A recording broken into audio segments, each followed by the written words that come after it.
On today's daily download, we'll be talking about CRWV and their earnings. They did really well, but they're dipping. First, let's start off with their earnings. They had beat EPS and revenue. EPS came in at only -80 cents versus -40 cents, and revenue was coming in at 1.36 billion versus 1.29 billion.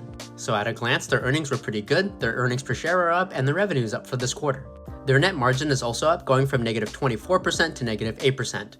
So you may be asking yourself, why is the stock dipping if they had decent earnings? Well, if we dig a little bit deeper, we can see that they have $18 billion in debt, and they're spending about $1 billion in interest payments per year.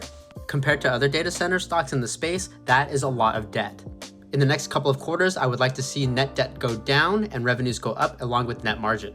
CRWV right now has $55 billion in backlogged contracts with other companies to build up their data centers. However, they were only able to fulfill 2% of that backlog.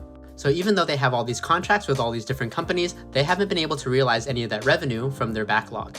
I see this as the main reason why the stock is going down today, simply because investors are not liking the fact that there's a bottleneck in the fulfillment of these backlogged orders. It's great to have billions in contracts, but if they're not able to fulfill them, then they have no revenue.